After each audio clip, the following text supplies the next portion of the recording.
Science daily வழங்குபவர் உங்கள் சரவணன் அருணாச்சலம். இன்றைய அறிவியல் செய்தியில வாட்டர் பொல்யூஷன் பற்றி நாம் சில விஷயங்களை தெரிந்து கொள்ளலாம். நீர் மாசுபாடு என்பது release of substances into bodies of water that makes water unsafe for human use and distributed aquatic ecosystems. நீர் மாசுபாடு என்பது நீர்நிலைகளில் பொருட்களை வெளியிடுவது அல்லது அதை தூக்கி எறிவது. இது தண்ணீரை மனித பயன்பாட்டிற்கு பாதுகாப்பற்றதாக ஆக்குகிறது மற்றும் நீர்வாழ் சுற்றுச்சூழல் அமைப்புகளை சீர்குலைக்கிறது. நச்சு கழிவுகள், பெட்ரோலியம் மற்றும் நோயை உண்டாக்கும் நுண்ணுயிர்கள் உள்ளிட்ட பல்வேறு அசுத்தங்களால் இந்த நீர் மாசுபாடு அடைகிறது. இதில் human activities that generate domestic sewage and toxic waste. இதில் மனிதனுடைய பங்குதான் அதிகமாக இருக்கிறது. வீட்டு கழிவு நீர் மற்றும் நச்சு கழிவுகளை உண்டாக்கும் மனித நடவடிக்கைகள், நோயை உண்டாக்கும் நுண்ணுயிர்கள் மற்றும் நச்சு பொருள்களுடன் தண்ணீரை மாசுபடுத்துவதன் மூலம் நீர் மாசுபாட்டை ஏற்படுத்துகிறது. இதுல முக்கியமாக எண்ணெய் கசிவுகள் நீர் மாசுபாட்டின் மற்றொரு ஆதாரமாக விளங்குகிறது. இது சுற்றியுள்ள சுற்றுச்சூழல் அமைப்புகளில் பேரழிவு தரும் தாக்கங்களை மனிதனுக்கு ஏற்படுத்துகிறது. How does water pollution affect aquatic wildlife?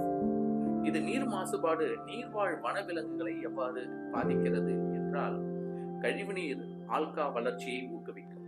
இது இறுதியில் ஆக்சிஜன் பற்றாக்குறையால் நீர்வாழ் உயிரினங்கள் வாழ முடியாத யூட்ரோபிக் இறந்த மண்டலங்களுக்கு வழிவகுக்கும். நுண்ணுயிர் பிளாஸ்டிக்குகள் பெரும்பாலும் கடல் வன விலங்குகளில் இவை பெரிய பாதிப்பை ஏற்படுத்துகின்றன. உயிர் உருப்பெருக்கத்தின் காரணமாக கடல் உணவை உட்கொள்ளும் மனிதர்களில் இது அதிகமாக செறிவூட்டப்படலாம்.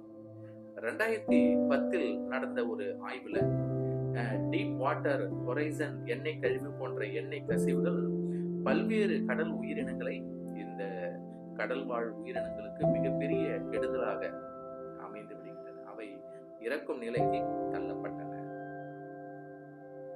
Is red tide caused by water pollution. அதாவது நீர் மாசுபாட்டு என்று சொல்லும் போது அதில் சிவப்பு அலை, ரெட் டைடு என்ற ஒரு வார்த்தையை பயன்படுத்துகிறார்கள் ஆய்வில்.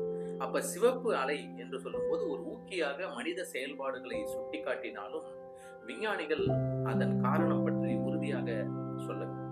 சிவப்பு அலை என்பது வனவிலங்குகள் மற்றும் அசுத்தமான கடல் உணவை உட்கொள்ளும் மனிதர்களை அடிக்கடி விஷம் அல்லது கொல்லும் தீங்கு விளைவிக்கக்கூடிய பாசி பூக்களுக்கான பொதுவான சொல். சிவப்பு அலைகள் சுற்றுச்சூழல் அமைப்புகளையும் உள்ளூர் பொருளாதாரங்களையும் கடுமையாக பாதிக்கலாம் என்று இந்த red tide caused by water pollution என்பது இந்த நீர் மாசுபாட்டுல வாட்டர் பொல்யூஷன்ல ஒரு முக்கியமான சொல்லாக பயன்படுத்தப்படுகிறது. அது ஒரு முக்கியமான ஒரு அந்த டெக்னிக்கல் வேர்டு என்று சொல்லப்படுகிறது. சுத்தமான குடிநீர் என்பது நமக்கு ஒரு மிக பெரும் சவாலான, அது ஒரு போராட்டமாகவே இருக்கிறது.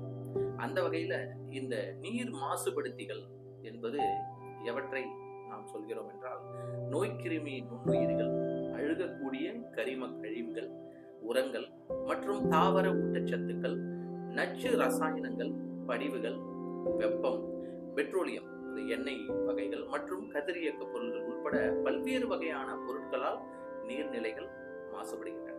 பல வகையான நீர் மாசுபடுத்திகள் என்று நாம் சொல்லக்கூடியவை மனித நடவடிக்கைகளால் தான் பெரும்பாலும் இவை ஏற்படுகின்றன. அப்ப கழிவுநீர் மற்றும் பிற வகையான கழிவுகளை நாம் கையாளும் போது ஏற்படக்கூடிய பிரச்சனைகள் அல்லது கழிவு அகற்றல், இவ்வாறு பல நாம் சொல்லலாம். இதுல நீர் மாசுபடுத்திகள்ல பல புள்ளி மூலங்கள், அதாவது புள்ளி விவரங்கள் பல நமக்கு சொல்லுகின்றது. ஒரு குழாய் அல்லது சேனல் என்று சொல்லக்கூடிய அந்த ஒரு லைன்ல எவ்வாறு ஒரு மாசுபடுகிறது என்பதையும் நாம தெரிந்து கொள்ளலாம். அப்ப நாம ஒரு அசுத்தமான நீர் சேகரிக்கப்பட்டு சுத்திகரிக்கப்படும் போது அதுல இருந்து ஒரு குறிப்பிட்ட அளவு நாம் புள்ளிகளை நாம் நீர் மாசுபாட்டின் புள்ளி ஆதாரங்களை நாம் ஒரு ஸ்டாட்டிஸ்டிக்கல் இன்வெஸ்டிகேஷனை நாம் பெறலாம். அப்ப இது மாதிரியான சிதறடிக்கப்பட்ட நீர் மாசுபடுத்திகளை நாம் அடையாளம் கண்டு அவற்றை நாம் தவிர்ப்பது நமது வாழ்வியலில் மிக பெரும் ஒரு சவாலாகவே இருக்கிறது. அவற்றை நாம் பயன்படுத்தாமல் அதை சரியான முறையில் கையாள்வது என்பதும் மிக முக்கியமான ஒன்று. மற்றும் ஒரு சயின்ஸ் டெய்லியில் உங்களை மற்றும் ஒரு தலைப்பில் உங்களை சந்திக்கிறேன். உங்கள் சரவணன் அருணாச்சலம்.